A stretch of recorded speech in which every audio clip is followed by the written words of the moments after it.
Ladies and gentlemen, here's an intro for your motivational speech titled "You Cannot Escape Yourself. Here is Finally Find Peace," written in a bold, emotional, and introspective style tailored to your usual tone, deep, raw, and transformative, like Jessica would deliver it on stage. You can run from people, from pain, from memories you never asked for, from mirrors you stopped looking into a long time ago.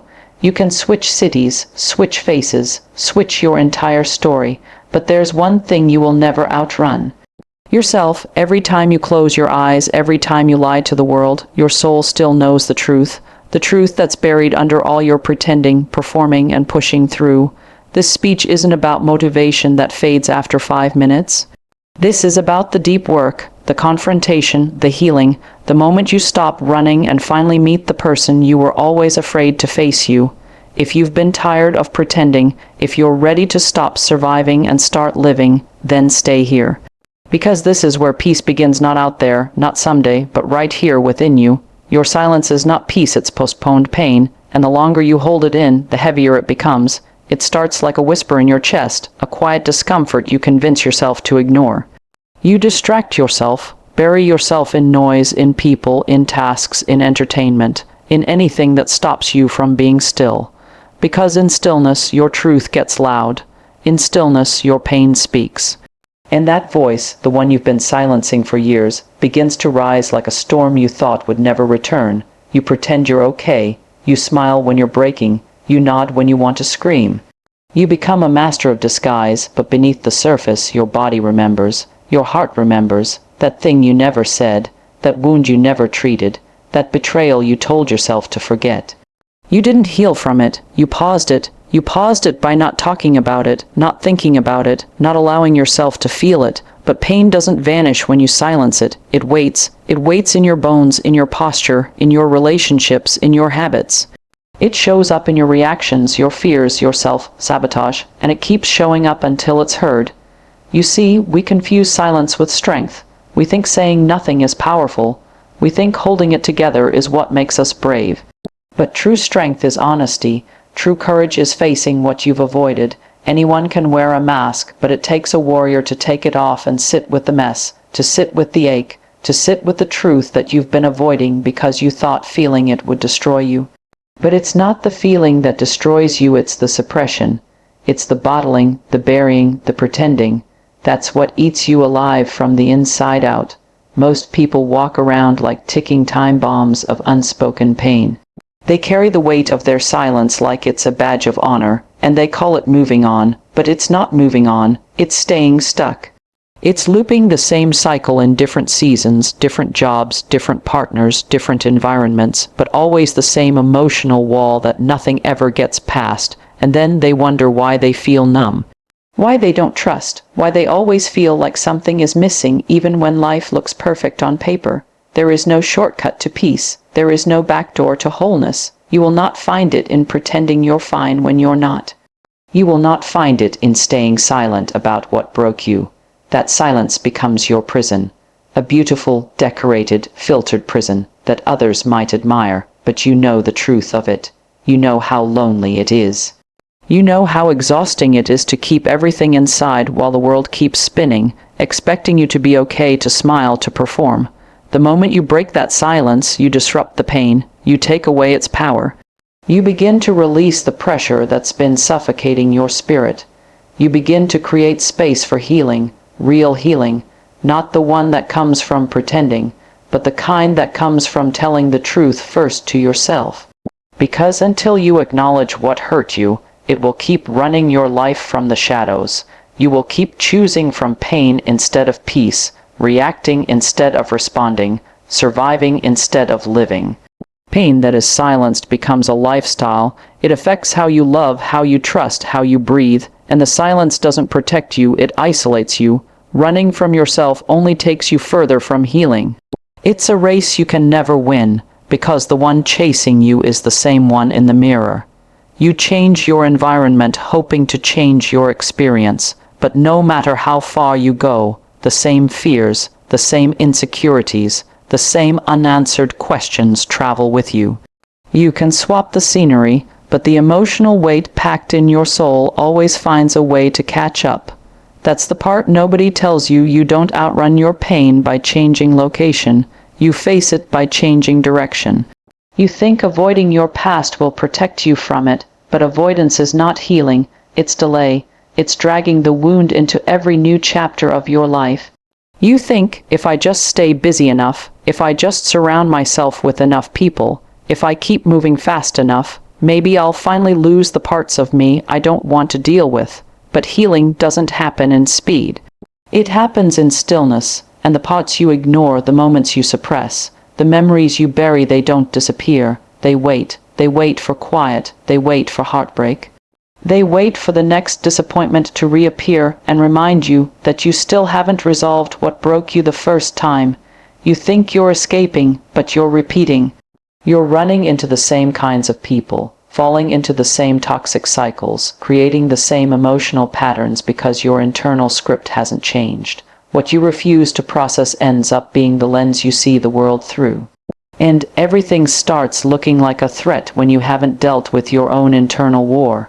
You stop trusting people not because they're untrustworthy, but because betrayal shaped your perspective.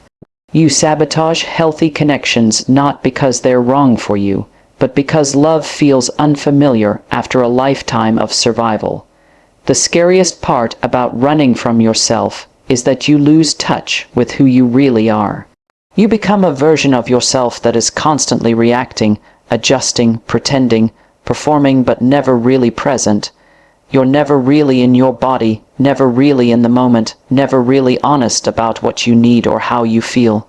You forget what you enjoy, you lose your passions, you don't recognize your own reflection because you've spent so long avoiding the real you, and the longer you avoid, the harder it becomes to remember who you were before the pain taught you to hide. Healing starts when you stop moving in fear and start sitting in truth. When you realize that everything you're running from is the very thing that needs your attention, that the wound won't close just because you look away.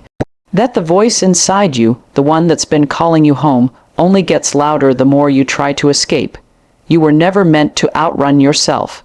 You were meant to return to yourself, to the version of you that didn't carry all this shame, all this guilt, all this unresolved hurt. To the version of you that was whole, even if the world tried to convince you otherwise. You see, healing demands confrontation. It asks you to stop, turn around, and meet the parts of you that scare you the most. It asks you to sit with the ache instead of avoid it, to listen to your pain instead of numb it, to ask yourself the hard questions you've been avoiding your entire life, not because it's easy, but because it's necessary. Because without that confrontation, you will keep running in circles, repeating emotional patterns that drain you. You will call it life, but it will be survival. You will call it growth, but it will be avoidance in disguise. Acceptance is the first doorway to real freedom. Until you accept where you are, who you are, and what you've been through, you remain trapped in resistance. You fight against your own reality, wasting energy trying to rewrite the past or pretend the present isn't what it is. You judge yourself for not being further ahead, for not healing faster, for still feeling broken when you thought you should be fixed by now. But nothing changes until you stop fighting what already is. Growth begins when you make peace with the truth of your experience, not the fantasy of how you wish it would have gone. Most people confuse acceptance with surrendering to pain, but acceptance is not giving up. It's choosing to stop the war within.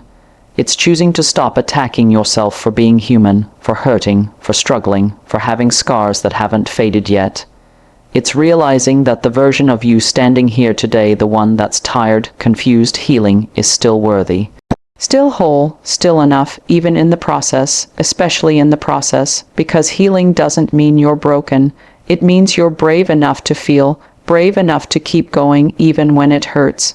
When you refuse to accept yourself, you constantly chase after a version of you that doesn't exist, the perfect you, the healed you, the successful you, the one who never cries, never doubts, never feels weak. And because you never measure up to that illusion, you stay stuck in self-hate, in shame, in the endless cycle of not enough. You criticize yourself into paralysis. You try to shame yourself into discipline. You keep thinking if you're hard enough on yourself, maybe you'll finally change. But real transformation doesn't come from pressure, it comes from compassion. It comes from the moment you stop demanding perfection and start offering yourself understanding. Acceptance means allowing space for all of you, the light and the dark, the strong and the struggling, the confident and the insecure. It's saying, this is what I feel, this is what I think, this is where I am. Not because it's ideal, but because it's real. And when you own your reality, you take your power back. You stop giving your energy to pretending, to hiding, to performing for others while slowly losing yourself. You stop waiting for the perfect moment to begin healing and realize the moment is already here.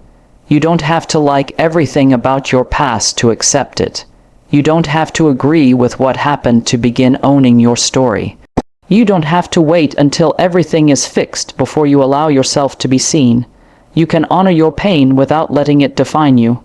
You can accept your scars without letting them control you. Because acceptance is not the end of the journey, it's the beginning. It's the moment you stop running and start reconnecting. The moment you stop wishing you were someone else and start becoming who you were always meant to be underneath the pain, the fear, the expectations. There's a kind of peace that only comes when you finally stop resisting yourself, when you stop looking at your emotions as enemies and begin to see them as messengers, when you stop blaming yourself for struggling and begin to understand that struggle is part of being alive. That the pressure to be okay all the time is the very thing keeping you from ever feeling truly okay. Acceptance isn't easy, it's uncomfortable, it's raw, it often feels like defeat at first, but eventually it becomes your liberation. Because when you stop fighting what you feel, you start healing from what hurt you. When you accept who you are, you begin to remember who you've always been underneath the noise. You don't need to be fixed, you need to be faced. The world will try to convince you that something is wrong with you just because you feel deeply, because you break down, because you struggle to keep it together sometimes. But you're not a machine that needs repairing. You're a human being with layers, with stories, with wounds that deserve to be witnessed, not erased. You've spent so much of your life trying to become more acceptable, more likable, more polished, but all of that effort only pulled you further away from your truth. You tried to edit yourself into perfection, but every version you created still felt incomplete because it was built on the idea that who you really are isn't enough. People talk about self-improvement, but real healing starts with self-recognition. Facing yourself means turning inward instead of constantly looking outward for validation, for escape, for direction. It means sitting down with your past instead of running from it, and looking into the mirror without flinching. You don't need to fix your feelings, you need to understand them. You don't need to change your story, you need to reclaim it. And that begins by finally seeing yourself the raw, unfiltered, unedited version that you've been avoiding for years. You've been conditioned to believe that your worth is tied to performance, to perfection, to how little you inconvenience others with your pain. So you hide the parts of you that don't fit the mold. You hide the anger, the fear, the insecurity, the doubt. You push it down and smile for the world, hoping no one sees how much effort it takes to pretend. But the act gets exhausting, the mask gets heavy, and eventually you either face what you've buried or you let it quietly sabotage everything you care about. The pain you suppress becomes the pain you project. The fear you ignore becomes the fear that shapes your choices, and the parts of you you don't face become the parts of you that control you. This is why the work is internal. This is why real growth isn't always visible. It happens in those moments when you stop pretending and start telling yourself the truth. Not just the good parts, not just the inspiring parts, but the hard, messy, unresolved parts that you've tried to outgrow without first understanding you were never meant to be perfect. You were meant to be whole, and wholeness doesn't come from fixing every flaw, it comes from accepting every piece. It comes from giving yourself permission to be honest, to be human, to be in process. Facing yourself means looking at your pain and saying, I see you. It means looking at your past and saying, I understand why you did what you did to survive. It means looking at your present and asking, what do I actually need, Not what do I need to change about myself to be worthy. You don't become free by becoming someone else. You become free by coming home to yourself. By peeling back every expectation, every false identity, every version of you that was created out of fear, and finding what's left. That's the version of you that's real. That's the version of you that doesn't need fixing, just facing. And the more you face yourself with compassion instead of criticism, with curiosity instead of shame, the more your life begins to shift from survival to truth. It's not about becoming better so people can finally love you. It's about loving yourself enough to finally stop pretending you're broken. You're not broken, you're becoming, you're unfolding, you're in a process that the world may not understand, but your soul does. And your soul doesn't want you to be perfect. It wants you to be present. It wants you to be honest. It wants you to finally meet yourself, fully, deeply, without judgment. Peace isn't found, it's remembered, reclaimed from within. You were born with it, before the world told you who to be, before life taught you pain, before you began carrying the weight of other people's expectations. Peace lived in you effortlessly. It was in your laugh, in your curiosity, in the way you loved without fear. You didn't have to search for it because you were it, but somewhere along the way, you lost that connection, not because you failed, but because you were taught to survive instead of feel, to protect instead of express, to push through instead of pause, and little by little, that peace got buried beneath layers of fear, shame, noise, and pressure. Most people spend their whole lives chasing peace like it's some external destination. They think if they can just achieve more, look better, earn more, be accepted, be loved, they'll finally feel whole. But the truth is, peace doesn't come when everything is perfect outside. It comes when you finally get quiet enough to hear what's already inside. The reason you can't find it is because you're looking in all the wrong places. You don't need a new city, a new relationship, a new version of yourself to finally feel calm. What you need is permission to come home to yourself without judgment, without shame, without trying to escape what's already there. You can't earn peace by becoming someone else. You reclaim it by remembering who you were before you believed you weren't enough. It's not about becoming a better version. It's about shedding everything that was never truly you. The lies you believed, the roles you played, the masks you wore, the constant performance to be acceptable in a world that profits from your self-doubt. Peace is what happens when you stop performing and start being, when you stop proving and start breathing, when you stop chasing and start listening to what your soul has been whispering all along. Reclaiming peace is not a one-time moment. It's a daily practice of returning to your breath when the world overwhelms you, returning to your truth when people try to define you, returning to stillness when life demands more than you have to give. It's the choice to pause instead of react, to feel instead of numb, to let go instead of control. It's not about being calm all the time, it's about creating space within yourself that isn't constantly at war. Sometimes peace is saying no. Sometimes it's walking away, sometimes it's not responding, sometimes it's doing less. It doesn't always look powerful on the outside, but inside it's revolutionary, because you're no longer letting the noise of the world drown out your own clarity. You're no longer measuring your worth by external chaos. You're learning to trust yourself again, to hear your own voice above the fear, above the doubt, above the conditioning. Peace doesn't mean life won't hurt you. It means the hurt won't own you. It means you've built something solid within something that circumstances can't shake. You become unshakable not by avoiding pain, but by facing it and choosing presence anyway. You begin to understand that even in the middle of struggle, you can find pockets of peace, in the way you breathe through it, in the way you speak to yourself, in the way you allow your emotions to exist without shame. It's not always easy to remember who you were before life got loud. But every time you choose softness over reaction, every time you choose silence over chaos, every time you choose truth over performance, you return. You return to that place in you that's always been whole, always been steady, always been home. Peace isn't something you find in the future. It's something you remember was never lost to begin with.